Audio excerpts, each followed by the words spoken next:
for joining this webinar hosted by Emerging Markets Capital. And we have Sean Zhang, our speaker today.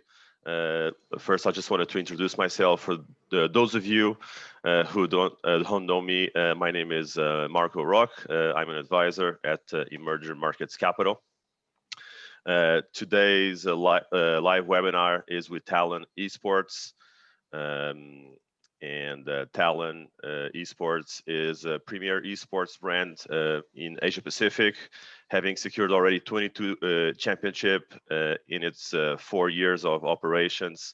They're partnering with global brands, pioneer lifestyle and innovation, also run leagues and trying to target a global audience, but with a focus in Asia Pacific, as well as developing academies for talent and also having a creative studio as part of a diversified esports platform. Shawnee himself is the CEO and a co-founder. He's a former head of advisory at Kinetic Capital, based here in Hong Kong. Investment research professional who has worked in equity analyst at major banks and brokerage firms, Barclays, where I've actually worked myself as well, CLSA, and he's actually a former front-end developer with a passion for technology. This is actually a story that is very close to my heart. Sean is a classmate. EMC, our Emerging Markets Capital, is also an investor in Talon. Maybe I'll just like to welcome Sean, and maybe Sean, I don't know if I missed anything about Talon or about yourself. Maybe if you can add a little bit, and before getting too much deep into Talon's journey, which has been amazing. Maybe you can talk a little bit, and as people join in, talk a little bit about the esports ecosystem as well, and just to put everyone up to date. There's a very diverse background of people joining, and maybe some people don't really know what esports is. Yeah. Hey guys, how's everyone doing? Thank you, Marco, for the introduction. It's a pleasure to meet everyone. As Marco mentioned, my name is Sean, the CEO and co-founder of Talon. We set up this business 4 years ago. When it started, it was something that we were just doing on the side for a bit of fun while we're in banking, just to learn more about the industry. And 2 years ago, Marco mentioned that, hey, we should probably pursue this in a more serious matter, and that's what we decided to do. I think it's a perfect blend of sort of my working background of sort of having spent some time playing semi-professional football and coach football as well, and then being a big passionate gamer as well, and being able to combine those two things together. And I think for esports, there's a lot of things to be learned from traditional sport, and that's kind of one thing that we've been able to kind of develop and grow. So for the presentation today, I thought it'd be worthwhile just to structure it sort of across 3 parts. The first part being more about esports in general and what is it, and sort of the reason why there's so much interest in the space, in particular for brands and investors, and also just teams as well, and the whole ecosystem as it develops. And secondly, to go through sort of what we do at Talon, and then lastly, just talk a little bit about currently our situation, which we are through a capital raise currently for an A round to further expand into Southeast Asia. So with that in mind, I'm just going to share my screen and run through a presentation just so it's a bit easier for everyone to see. All right, cool. So firstly, what is esports, right? It's some of the things that a lot of people are asked. Essentially, what it is organized professional leagues where you're playing various games competitively at the highest level. That's the purest definition of it. What you can think about it is basically like any sport, but it is orientated towards a particular game.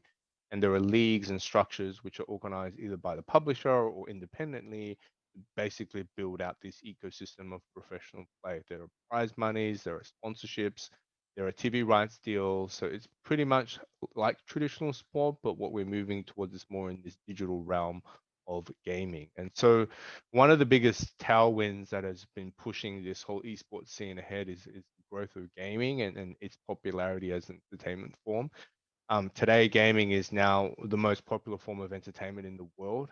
It has surpassed many other entertainment industries, including from a revenue perspective in TV, movies, and music. And if you look at some of the key statistics that we have here on the right-hand side, more people spent time watching gaming than Netflix in 2020. So if you look at YouTube gaming, 61 billion hours watched versus Netflix at 58. And across some of the major sort of entertainment platforms that we are all aware of, if you look at platforms like YouTube Gaming and Twitch, these are X's above some of the other platforms such as Hulu or ESPN, Spotify, obviously quite similar to Netflix, but the updated data would be interesting to see what that looks like for 2020. If we include some of the Chinese platforms like Douyu and Huya, that number is even significantly larger compared to other platforms as well. But generally what you're seeing now is strong growth in gaming, and a lot of that is generated from better technologies, better internet speeds, and esports being a subsegment of gaming. You've seen this huge sort of, I guess, like tailwind that's been pushing the esports industry ahead during this whole COVID pandemic as well. It also has benefited esports in the sense that more people have been spending time at home and gaming, and with the complete halt of traditional sports in the first half of 2020, a lot of people actually transitioned over to gaming, and it's now kind of seen as a cool thing. And thus, you've seen this incredible growth. Another thing which is really powerful is the audience. The audience size is quite significant, and it continues to grow year on year. And a lot of that is due to better viewing experiences, high stake tournaments, faster streaming technologies, and mainstream acceptance of esports. For the first time in ever, I think, and just to clarify this, for 2020, the League of Legends World Championships, currently the data is looking to be coming in at 110 million unique views, while as the Super Bowl, which was just several months earlier, hit 94, down from 100. So for the first time ever, one of the most watched sporting events in the world was an esports event in November last year in Shanghai for Worlds. That audience continues to grow year on year, and a lot of them are a hardcore, and we call occasion like really frequent watchers of esports, but generally a lot of people are spending time watching their favorite games, their favorite teams across various leagues around the world, and that audience is incredibly large and continues to grow. And in certain cases, if you compare it, esports is really larger than some major US sports such as Major League Baseball or the NHL, and catching up very rapidly to sports like the NFL and the NBA. So over the next 5 to 10 years, will be interesting to see how this progresses, but we're actually very excited to know that and to also see how this audience continues to grow. I honestly think that in the next sort of 5 to 10 years, esports collectively within all its games will be on par, if not surpass many sports viewership, which is incredibly powerful. Another thing which is important to note is APAC is the home of esports, where a majority of the audience is, where a majority of sort of the fan bases are, and where the majority of the growth is. A lot of that is due to the rise of mobile gaming and faster internet connections, and just a very large user base. Within Asia, which is slightly different from Europe and the US, is obviously number one, we have an incredibly large amount of fragmentation across all of APAC, given sort of the amount of countries that are here. But also it's just the adoption of mobile gaming, simply because console gaming and PC gaming are quite expensive to execute. And so being able to switch that over to a mobile game where everyone has one in this region, and also the 3G, 4G, 5G connections are what really driving adoption. Then you've seen this explosive growth of mobile gaming throughout our region. Not saying that PC and console gaming aren't big, but you're just basically seeing a stronger trend towards mobile gaming. So if you look at some of the key numbers, mobile internet users in APAC forecasted continue to grow over this next period of time. And if we look at the total esports market, about 57% basically is APAC of 2019, and that pie would continue to increase given the sort of adoption of mobile gaming and gaming generally. So one of the things that's really been pushing esports to the forefront is a lot of these major partnership deals with major brands, which have really driven sort of it forward, and I guess brought attention to the space. And the reason why they're so interested is let's have a look at why, I guess, what is this segment, right? So It is a very valuable consumer segment who has been hard to reach through traditional channels and having extraordinarily high engagement rates. So what I mean by traditional channels is this audience is very hard to reach via traditional means, whether it be television, radio, newspapers, magazines, etc., etc. And a lot of them are living in that digital realm, and so therefore advertising and marketing to them can be quite difficult, and thus we've seen this shift away and this orientation towards esports. And so if we look at the average esports fan, they are on average about 26 years of age, male, tech savvy, highly educated, and above average salary, and have a very high level of engagement. As I mentioned, 500 million esports viewership in 2020, which is up 11% from the previous year. And if you look at some of the biggest streaming platforms, it just continues to be massive about the amount of hours watched in gaming for 2020. So platforms like YouTube, Twitch, and Facebook, now all these platforms, Twitch already is a dedicated platform towards gaming, but YouTube and Facebook has reorientated a lot of their video content towards gaming and have live streaming services as well. So you're starting to see incredible sort of growth in on those platforms as well. When I mentioned global brands that are now investing into esports, just to talk about some of the ones, True Move, which is a big telco in Thailand, Ping An Bank, big Chinese, obviously banking and insurance company, JD.com, same thing, Louis Vuitton, BMW, Mastercard, Red Bull, KFC, Pringles, Nike are just all examples of major brands which have started to invest into esports and realize the value that is there. Just to talk about like Worlds 2020, there was an article actually when I was in China last year. For the competition was really interesting, and basically a lot of brands like JD and Suning actually invest in teams directly. And what they were saying that the reach and impressions from the Worlds coverage, from what they got, I think on average there was like towards the finals probably 30, 40, 50, 60, 70 million concurrent viewers in China.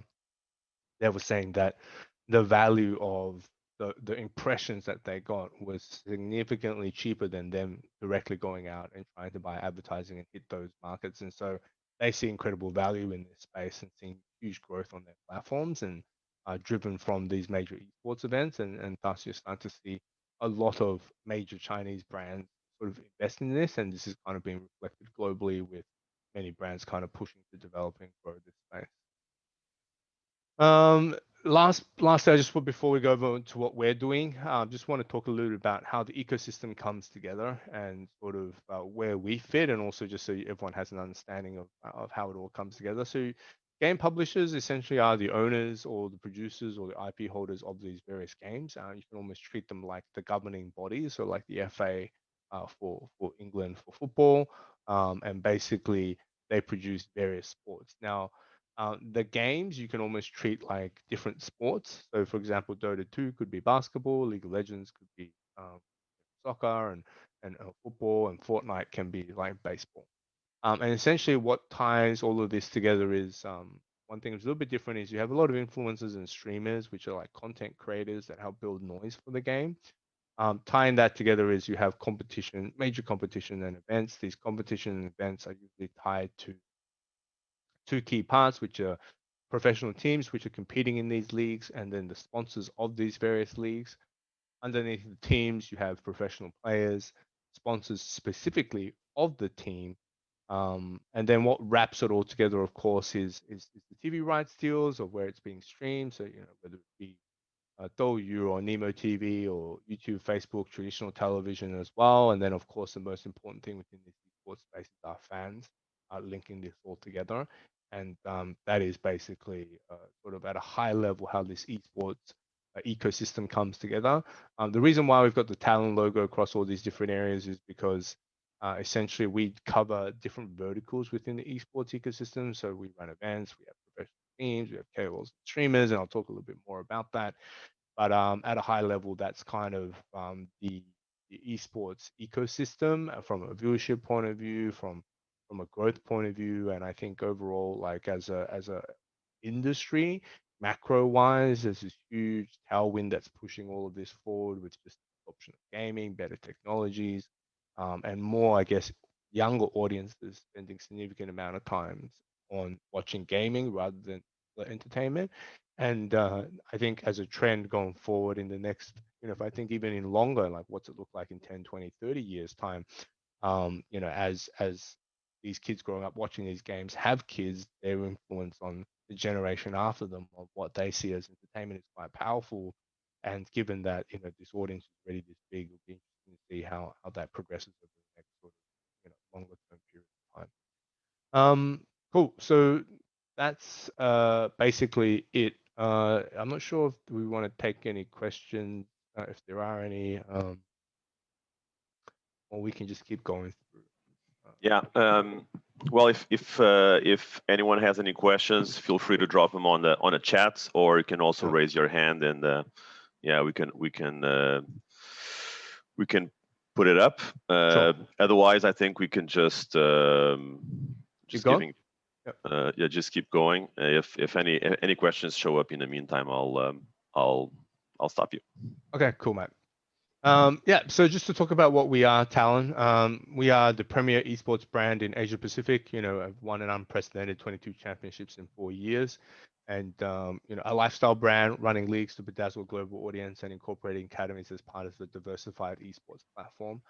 Our end vision for Talon Esports is to create the leading Pan-Asian esports platform and to be a globally recognized brand.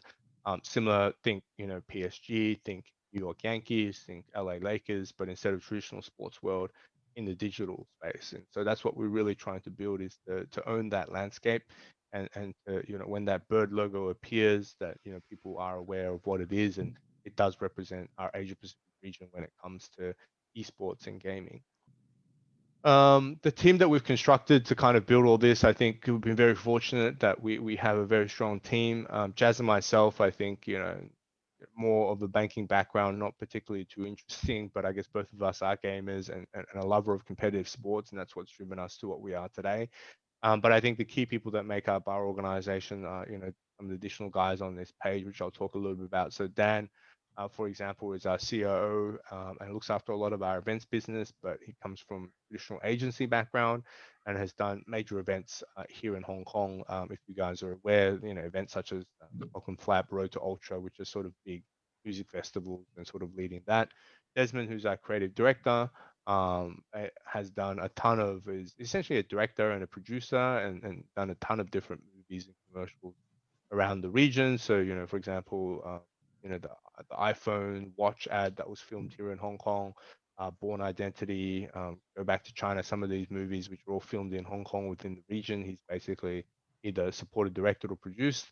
Doohoon is our chief gaming officer and head GM of Korea, and he actually managed Olympic gold medalist Taekwon Park, which was Korea's first gold medal for swimming, and just comes from a traditional sporting background. Matt, sort of a mixed background of luxury goods game publishing. Glenn, our Taiwan GM, more focused on as a professional esports. Justin, marketing background from various startups in New York, and then Ringo, actually ex-Barcelona, looks after our head of business development. And then Lance, our chief design officer, which is looking after the merch line, is actually a Parsons alumni and has worked at major brands including Nike, Reebok, Tommy Hilfiger in both New York and Hong Kong. So we're very fortunate to have an incredible team that has allowed us to build what we have today. And I think, it is really important that these are the people that keep driving us forward, which is great. When we look at Talon, what are sort of the four key business pillars that we're developing? We have four key areas that we really focus on. Firstly, championship winning teams and academies. And what I mean by that is, we build, develop, and nurture esports teams throughout the region. And I'll talk a little bit about our footprint after this. We also do lifestyle goods and collaborations. So this is kind of like merchandise lines of things like this, and the jersey behind me. But also we have our own dedicated lines. You can see here we did a collaboration with Nike Hong Kong last year, and this was for Worlds. And so I'm just basically doing unique opportunities like that. Collaborations, what I mean is through major brands, whether it be clothing or accessories that we do throughout the year. So we are currently in discussion with brands like New Era, G-Shock, Undone Watches, Acronym, also some examples of streetwear brands that we are talking to do collaborations to really help sort of amplify the Talon brand.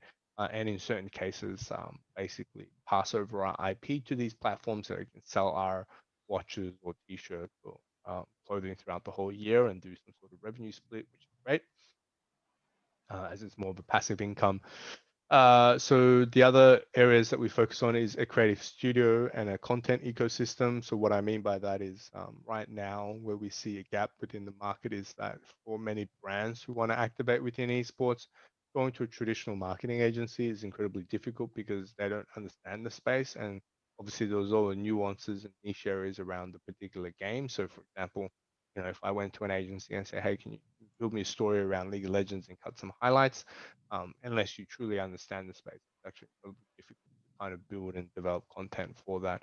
And a content ecosystem, what I mean by that is our specific channels, whether it be Twitch, Facebook, YouTube, Instagram, Twitter, across all our various players, as well as our own channels to really push content through. So with brands that get a particular audience or a target, we have dedicated social media pages across all our market, whether it be Korea, Hong Kong, Taiwan, or Thailand, and specific influencers, KOLs who are driving content through, which is quite important. And lastly, we hold world-class events. And so as of 2020, we were granted 2 IP licenses from Riot to run 2 of their newest and interesting games, those being Wild Rift and Valorant. So we own the IP rights for the professional and collegiate amateur esports scenes for Hong Kong and Taiwan for both Valorant and Wild Rift. And so it's incredibly exciting to be able to build out a ecosystem there on communities within these various games and really develop and push that yeah, to talk a little bit about our footprint and sort of our future growth plans. So firstly, as I mentioned, we are in Korea, we're in Taiwan, we're in Hong Kong, and in Thailand. And we cover a multitude of, I guess, the most popular games globally and regionally, and across different genres and across different platforms. And so, if you look in Korea, the 2 games that we focus primarily on is Rainbow Six Siege, APAC North, which is, I guess, a invited league for that region. It's an FPS and incredibly popular globally. We also play Overwatch Contenders Korea, also one of the top games. We play in the 2nd division of Overwatch. Overwatch has an upper league called the OWL. In Hong Kong and Taiwan, we have 2 key games, and these are our biggest titles. So firstly, League of Legends, world's largest esport. We play in that game. And with that team, we're actually partnered with PSG, and that's the reason why I am representing them today. But we have a combined jersey, as you can see behind me, of a PSG Talon, which is essentially that's what our team is named, and we have actually a long-term partnership deal with PSG to kind of grow within the region, which has been incredibly powerful for us, and we've been very fortunate that we've been able to sign with them, and I can talk a little bit more about that in detail after I finish this. And then we have Street Fighter V, which is Capcom Pro Tour in Hong Kong. And in Thailand, we compete in a mobile title called Arena of Valor, which is the most popular mobile title within sort of Greater China and Southeast Asia, and also Tekken 7. With our expansion plans, as I mentioned, we want to be the leading Pan-Asian esports platform throughout the region, and thus we are looking to make further expansions into markets, areas such as Japan, mainland China, Indonesia, Philippines, Vietnam, Australia as well are important markets that we are looking at. For the time being, for this year, the 3 key markets we are looking to expand, obviously pending COVID and travel opportunities, is around Indonesia, which is a franchise league there called Mobile Legends, which I'll talk a little bit more about in detail later in the deck, and then Philippines and Vietnam. But obviously that is pending our ability to travel and also managing our time with our staff, given the quarantine on both sides are quite heavy still at the moment.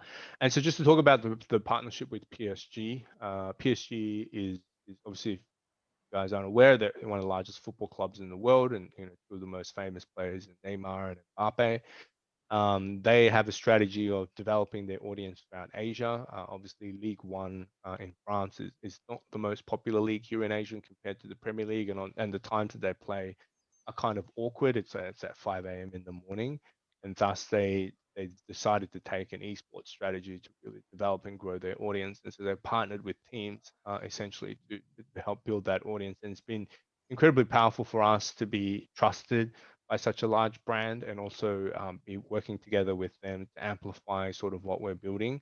And so that's been super exciting and awesome. Just some of the key areas that we coordinate with them, just so people understand. Firstly, on the sponsorship side, we work directly with PSG and their sponsorship sales team to help sell sponsorships on behalf of the League of Legends team, which has been incredibly powerful. Secondly, on the marketing and social media side, we work directly with the PSG team to promote our team. So any major events or achievements and things like that, we can amplify and tap the PSG network in order to kind of push that message out, which is incredibly powerful. And thirdly, on the merchandise, on the performance side, sorry, we basically are allowed to um, go to France once or twice a year to sit down with their senior management team and their football teams and handball and judo teams and talk about how they manage their clubs and take some lessons there and apply it into our own club.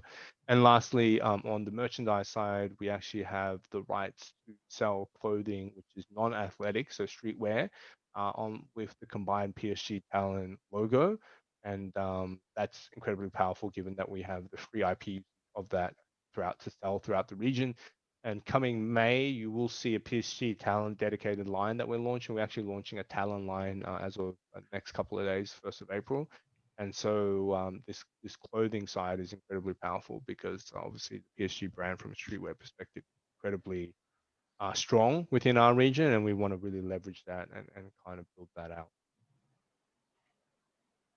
So if I look at sort of our revenues from that perspective, as I mentioned before, we kind of have a multitude of different business lines, and just want to talk a little bit about sort of how we make money and sort of some of the key different areas that we have.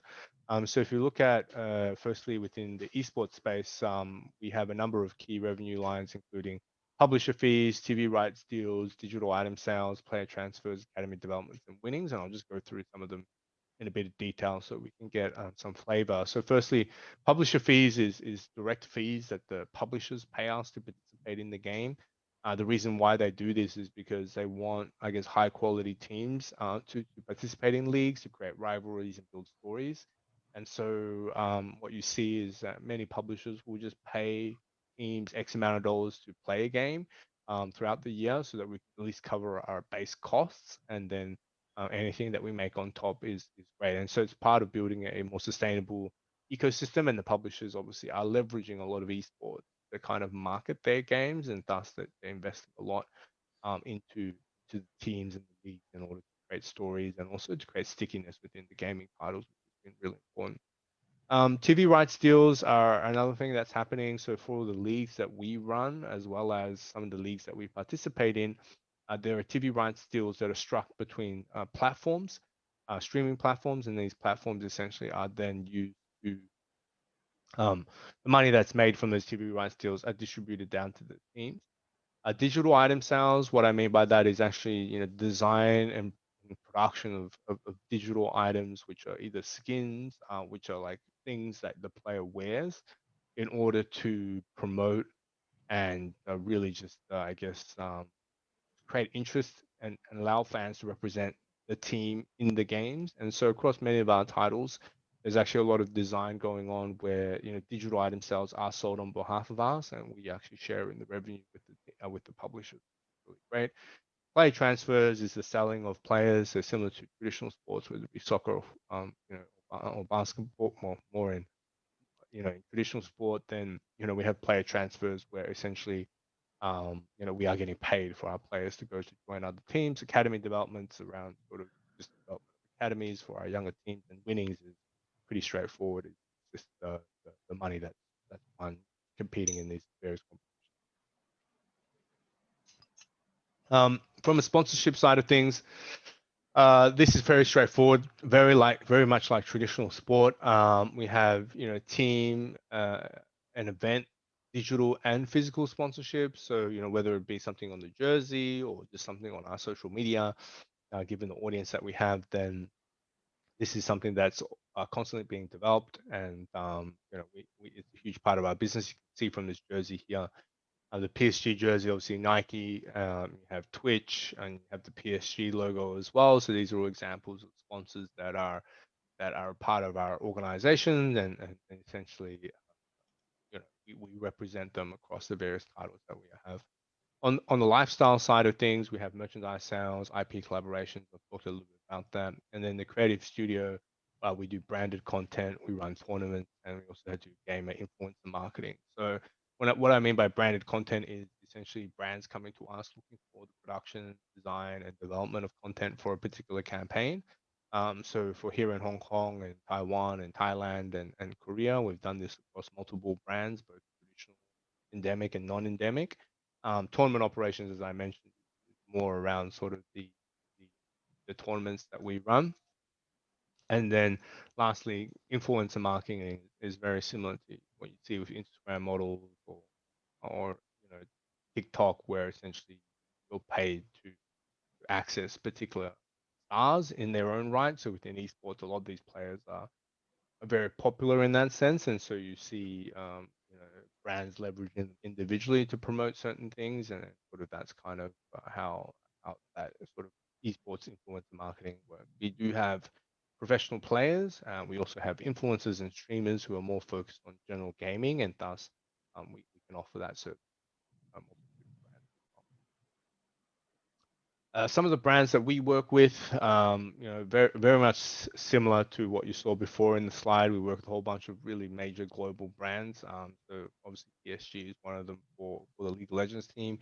DTAC is essentially one of the largest telcos in Thailand, the third largest. We've just signed with them. We actually sold the naming rights of our team to DTAC. So our team in Thailand is actually called DTAC Talon, similar to our League of Legends team, which is called PSG Talon. So it's a combination of both of these brands coming together. KFC, we basically, once again in Thailand, Nike here in Hong Kong, Grab, we've done work with them in Thailand, Lenovo here in Hong Kong, Twitch, Recaro's seating chair partner, MSI, another PC partner, and Carnival is one of the largest streetwear brands in Thailand. So, we are a trusted partner for a lot of major brands, and we actually will be making some major announcements today as well, which will come out around 12 o'clock with some large banks here in Hong Kong, as well as with large telcos here in Hong Kong as well. So that should be super exciting to see how that all comes together, and you can see that more and more major brands are trusting us. Definitely when we first started, this was not the case, but the growth of sort of esports and the growth of sort of our trajectory has really helped that, and really been able to develop it with the brands that we are working with. Just to touch upon some of the key verticals and specific ones, which I think are really important. Firstly, the lifestyle brand is something that's really interesting. We are in the process of launching this from the 1st of April, and we're always looking for partners to work with in various markets to further promote. This is a collaboration that we did with Nike last year and PSG for Worlds, which was taken a lot of interest from the community. This was not for sales, only purely for promotional purposes, but it was basically just to tease our audience to let them know what we're producing and what we're capable of, and that's been really, really strong. We are about to launch all our new stuff in over the next couple of months, April for the Talon line, and then late April, sort of May for PSG Talon line. And then in certain markets such as Thailand, we actually have a specific collaboration. So for example, we work with Carnival, which is one of the biggest streetwear brands, or the biggest streetwear brand in Bangkok, and they produce all our clothing. We have a 50-50 revenue cost split share with them. What's great about that is they have a huge distribution network, and anything that we drop in Thailand is really sold in 5 to 10 minutes, and you can't get access to it after that. So it just shows that the interest that you can really build with this. The margin of this business is really, really good, given that we do our production out of Asia, and Shenzhen is just across the border where most of the clothing manufacturing happens in China, and also we can leverage Hong Kong being so close to that.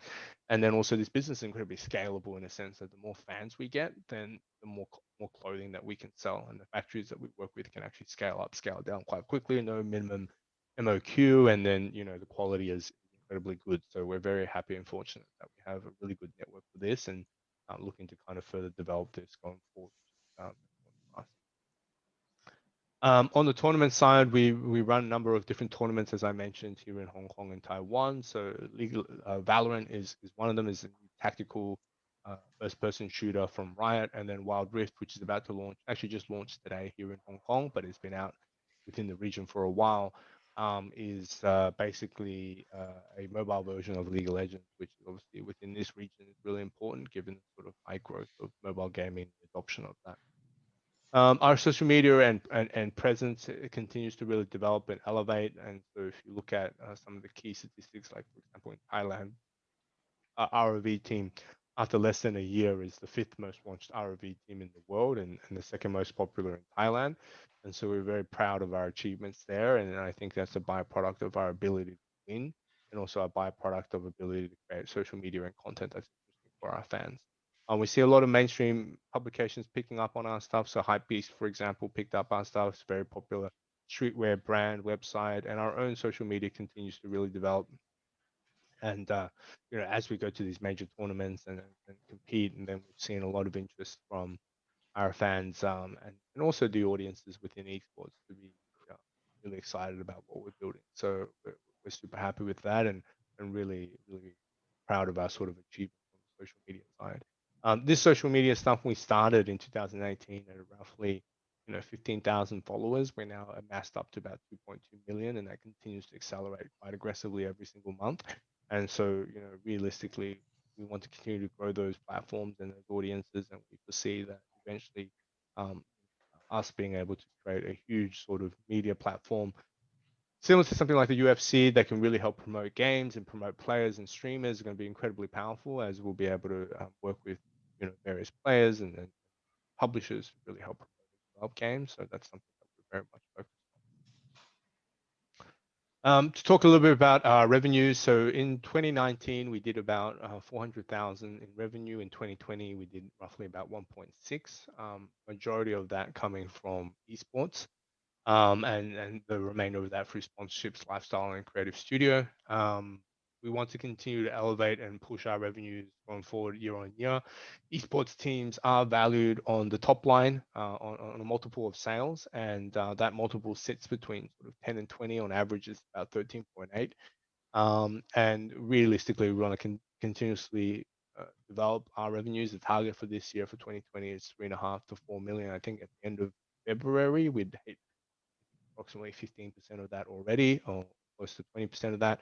And so we're quite happy with the progress, and we're really looking to kind of elevate and push those numbers forward going throughout the year. And then as we expand into new opportunities, which I'll talk a little bit more about, then we expect those revenues to continuously increase and really develop and be one of the most valuable sports teams within the region. So to talk a little bit about what we're doing, so we are in the process of doing a capital raise. We are raising 3 million on a pre-money valuation at 16, approximately 15% of the business. The use of funds are going to primarily 3 key things. Number one, we want to buy a franchise league spot within Indonesia for a game called Mobile Legends. This game is incredibly popular and incredibly sticky in Indonesia, and the fans are, given the huge populace of Indonesia, it's absolutely insane. I think the finals last season averaged about 2 to 3 million concurrent viewers, and to put that into context, for the English broadcast of Worlds, for the grand final was roughly around 2 to 3 million. So you can really see how powerful this game is, and want to acquire a franchise slot here. The franchise slot is roughly between 1 to 2 million, depending on the value that you can bring to the league. And obviously, we are unsure whether it's going to be 1 or 2 because that is defined by the publisher, not us. And thus, we're raising a little bit more to make sure that we are able to cover the capex and obviously the opex that is required to run that team, and the additional capex, of course, of setting up an entity and getting everything up and running in Indonesia. Outside of that, we want to continuously expand our influencers and KOLs. And then lastly, want to just consolidate some of our key business areas, including the fashion line as well as the events business. So yeah, that is the whole deck. We are super excited by the journey that we're going forward, and we're using the hashtag Soar with Talon into 2021, and that's what we're looking to do. And thank you for your time, guys, today, and happy to take some questions. I think we've got about 20 minutes left. And if there's any specifics around the esports industry, what it's like here in Asia, about us, I'm happy to sort of answer that and share more color and details required. Thanks, Sean. That was a great presentation. We already have a couple of questions in. Maybe we can start with the first ones, and they very much go to the most important thing. how does your revenue model work, and and what are the typical gross margins in the sector? And I guess you have a lot of revenue lines and actually a lot of business lines. Maybe you can break them down a little bit, as much as you can. Yep. Yep. Generally, I would say most of the margins are relatively good. But at the same time, because we're growing so quickly, I would say, definitely we are not running at a profit, but over time we foresee that will definitely neutralize and improve. For things such as sponsorships, the gross margins are, basically 90% because we sell a sponsorship, and then from there we do some work, obviously from the execution side, but we can use that money to invest into any part of our organization. Publisher fees, TV rights deals, digital item sales are basically the same thing, and player transfers are basically the same thing, where the gross margins are incredibly high, simply because of the fact that they're just, here's money, go do it, right? And so if we choose to invest in building a very big squad that's quite expensive, or we choose to invest in a squad that we just tank for the year, that's really our call. And it really just depends on sort of focus of the business. Our focus right now is around growth, around performance, and around winning and delivering championships. And so we invest very heavily of all our sponsorship dollars and fees that we receive from publishers back into the teams, because we're at a very heavy growth stage. Other areas such as the merchandise line, the gross margins are roughly around anywhere from 40 to 50%.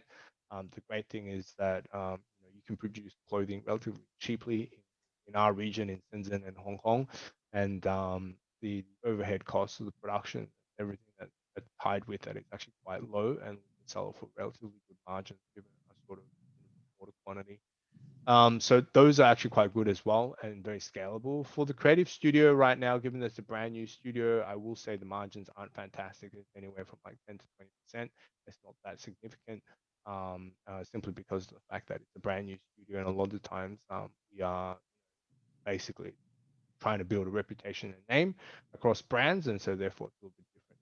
For winnings, it's kind of unique.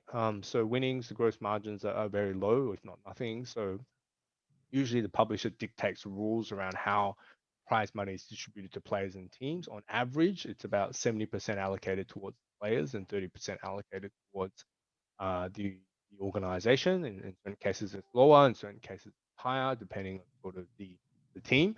And thus, you see the margins there not being that great as well. So roughly, that's what it is at a high level. Would say sponsorship, publisher fees, and all those type of things are quite high. And that, realistically, it's just direct cash that's being offered to you. And then certain areas like winning and creative studio are not as high, simply because of the structure of how the publisher has set how to distribute prize money, and or our sort of strategy around how we're building out that studio. Yeah, could you provide like a high level breakdown of how the revenue splits between, or like what are the major revenue lines right now, and how do you expect them to behave in the future? I guess in percentage wise. Yeah. So And all just so for the sake of clarity, I think all numbers here are in US dollars, correct? yes, all numbers are here are in US dollars. So right now, I would say that majority of our revenues come from the esports sector. So whether it be 60, 70% of that will be from the esports sector. 20, sort of, I guess, 15, 20% of that is coming from the sponsorship side, and the remainder is coming from lifestyle and creative studios. Now, over time, I would expect that this sponsorship side to take a larger chunk. As of our 2020 revenue targets, this is now, over 50% of our revenue target for 2021. This is a lot smaller, and then we've ramped these up as well. So this would be probably around 50. This is maybe around 2025, and the remainder is tied here. Over time, I would expect that this continually will grow. These publisher fees and TV rights will continuously grow. But one of the two key areas that we really want to focus on is lifestyle and our creative studio, simply because the lifestyle business is very scalable. We can sell a lot, and it's consistent revenue every single month with the merchandise that we're selling. And in the longer term, like, these are some of the key areas here. The tournament operations, surprisingly, also the margins are quite good, simply because of the fact that, the Hong Kong government actually pays for us to develop this industry for them, and so all the major events that we run, all the expenses for production are actually paid for by them. And then also we have additional sponsorships that we can sell on top. Obviously, we work with the Hong Kong government to promote the platforms that they're running for esports. But generally, I would say previously, historically, majority of the revenues, 67% was tied to esports, a small chunk to sponsorships, and the remainder tied here. And going forward, this would be the majority with a small portion here, and these two looking to really grow as well. Of course, these will continuously grow, but we expect sponsorships and lifestyle to outscale sports and creative studio work over time, simply because of just what the nature of those businesses, and also with more and more brands entering space, with our brand continuously growing, that these will follow through as well. Yeah, I think for some people that came in late, could you just remind of what is the amount of money being raised and the valuation, and also how are you looking at in terms of break even, future raises, and I might as well throw in another question, which is kind of related. Like, how do you think about revenue, OPEX, and CAPEX as well? Yeah. So just to go through the raise again, first part of the question is we are looking to raise 3 million on a pre-money valuation of 16. Essentially, that valuation 16. Actually, I kind of missed it before. Is driven off a top line number, a multiple of the top line. So most esports teams, or if not all esports, actually all esports teams are valued on a multiple of sales. And so what you're seeing is basically an average between 10 to 20, and obviously the middle being about 13.8 for most sports teams. We did about 1.6 million in 2020, so we've anchored that valuation on the lower end of the esports scale, so 10x with that 1.6, and therefore it's a 16. The money is being used primarily focused on to go to Indonesia and really develop our business there. There is a franchise league there run by a game publisher called Moontoon. You guys probably heard of it. Recently, they got bought out by ByteDance, which are the owners of TikTok. Essentially, what this platform, what they are, is one of the most popular mobile games in the Philippines, and that's where we're investing the sort of capital there. In regards to break even, I think we're forecasted to really start looking at maybe breaking even around 2022, 2023, depending on sort of the growth trajectory. Right now, I will admit that it is quite capex intensive every time we enter a new market, particularly for franchise leagues, so that profitability is kind of difficult. But if you look at certain markets individually right now, so for example, Thailand, we're already pretty close to break even there. In Korea, pretty close to break even. And then our League of Legends team is obviously costing a bit more where the game is and the expenses are. But I think over time we are looking to also break even there as well. And then the overhead of our management team is a little bit different, but from the teams individually, that's looking quite good. But as we grow into new markets like Indonesia, and we have a huge capex outlay of like 2 million, let's say, for the franchise slot. Obviously, those years aren't going to look that great simply because of the fact that to claw that money back takes a bit of time. In saying that, the Indonesia deal, just to let you guys know, we will receive approximately about 1.7 million US dollars every sort of 2 years, or roughly 1.5 to 2 years, in publisher fees and TV rights deals alone. So over time, actually, this deal is actually quite good, and the franchise fee is actually guaranteed by the publisher, which is which is great. So if and when we choose to leave the league at some stage, they will pay us at least the minimum amount that we paid to enter the league. But you expect with these franchise leagues, similar to the NBA and the NFL, that the cost of these leagues will continually enter as time goes on. For capex and opex, I would say majority of the capex spend is for major expansions, and when we're looking to do that, as I mentioned, we are looking to expand aggressively throughout the region, whether it be Indonesia, Vietnam, Philippines. I would say for non-franchise leagues, the capex expenditure is nowhere near as high. Setting up an entity, getting a rental, buying all the PCs and stuff like that is relatively straightforward. Often, a lot of the times, we get all of the equipment for free from the hardware manufacturers. That's not as bad, but there is some still initial capex cost of setting everything up. The OpEx is pretty much tied to mainly just staff costs and just the facilities that they run, and obviously expenses that are tied with that. It's not incredibly complicated. That will increase as we enter more markets as well, but then we expect the top line to follow that as well, so to even that out. And so I would say that the great thing about Southeast Asia is that and the markets that we operate in currently is that the cost base is relatively low. You can compared to the US and Europe, where you may have to pay players salaries in the tens of thousands, if not the hundreds of thousands, to the millions. For us, we can actually run teams a lot cheaper, and thus that's doable. And that's good for us because if the sponsorship deals continue to increase, we can make decent margins, and so that's really powerful. And just to give you guys some color, so for example, DTAC in Thailand, the sponsorship that we sold, the platinum sponsorship, is roughly around 96,000 US dollars, and our monthly burn rate for that team is roughly about 10 to 15 to 20, depending on sort of some additional items there. And so realistically, if we sell several sponsorships and including the publisher fees on top of that, it's actually um, very reasonable in regards to the cost. So OPEX, I would say, will continue to increase simply due to the fact that as we enter more market, CapEx will be quite spiky. But I think outside of Mobile Legends Asia, the additional sort of franchise leagues in Asia are quite, not as many. So all the leagues, such as in Vietnam and the Philippines, you can just enter. You don't need to buy anything. We have been talking to some groups around mainland China and looking at that. And if we do that, obviously that's a different beast in itself. But generally, if we stick within the Southeast Asian region, Japan and Australia as well, then the additional capex for major items is actually quite minimal. And thus, the raises going forward, I would say, is we'll see as we go. I guess the answer to that is, I think for this raise, this is good for us for an extended period of time. As I said, most of our teams are roughly coming to a break-even state, so that's good.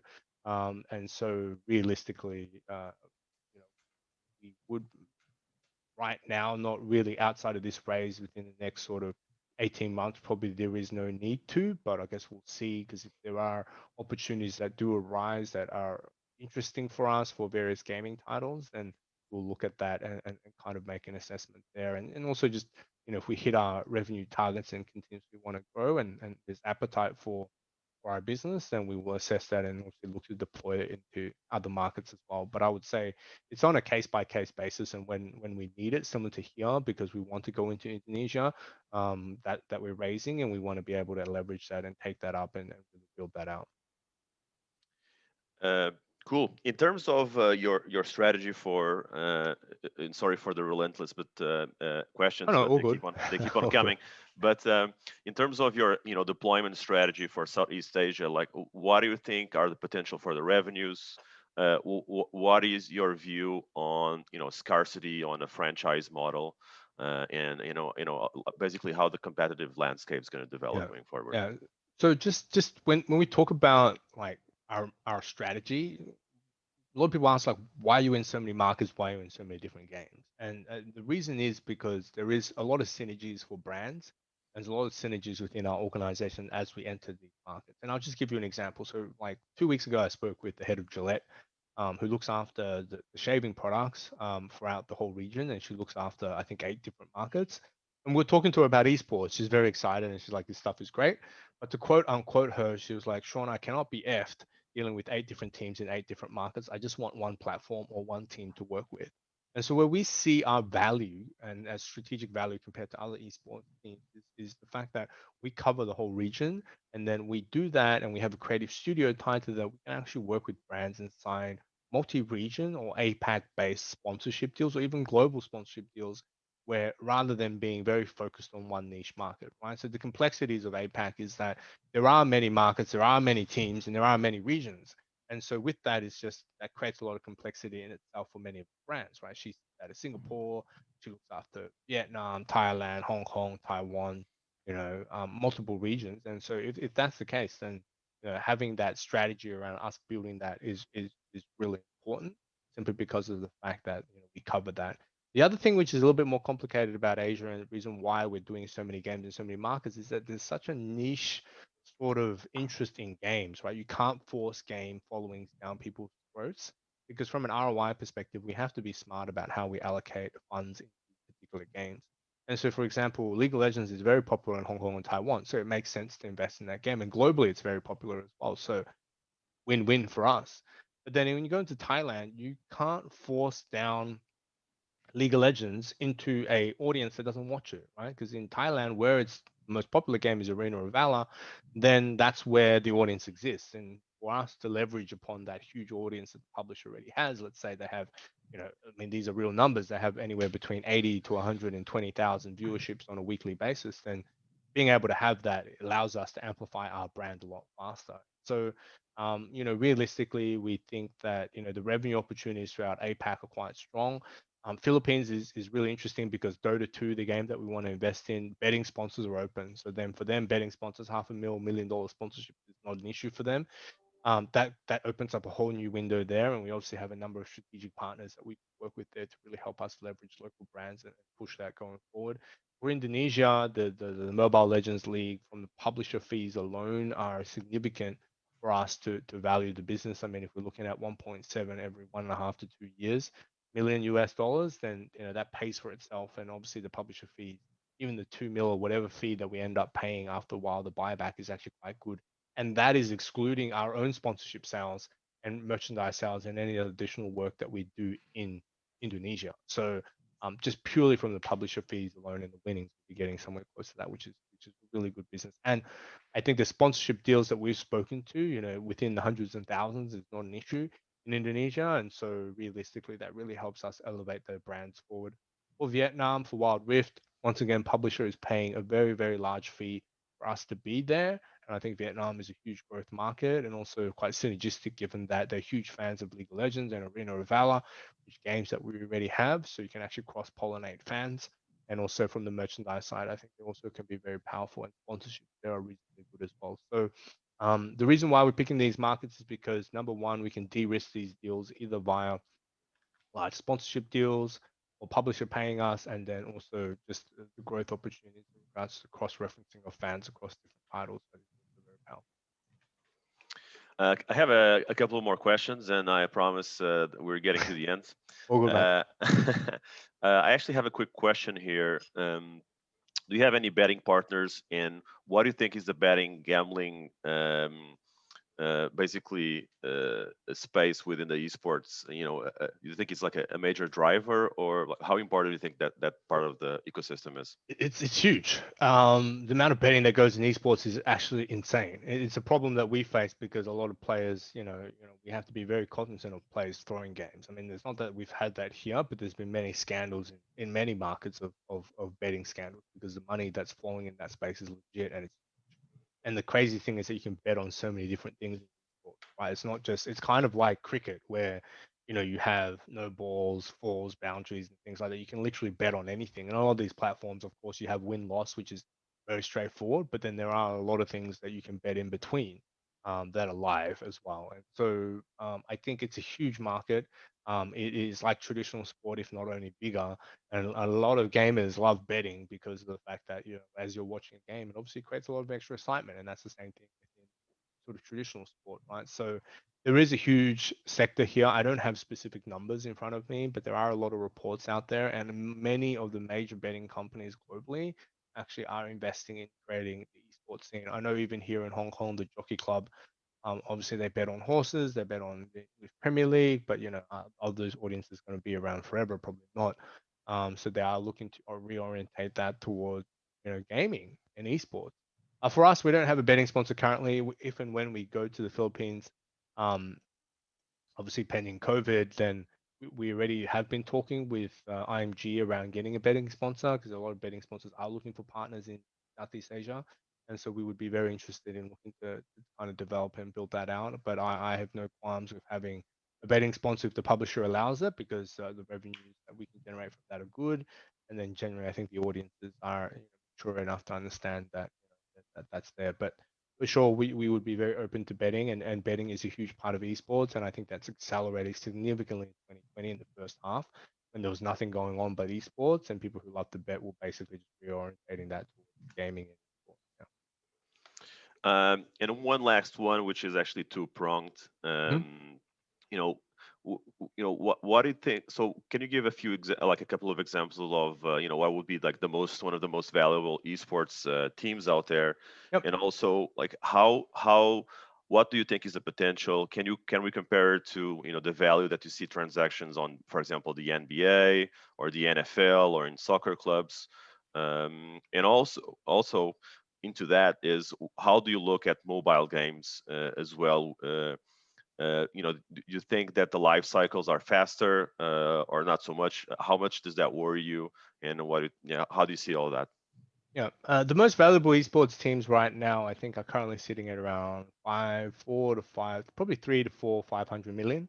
And most of those are based out of the US, mainly US, simply because of sort of the revenues and the valuation and maturity of that market over other markets.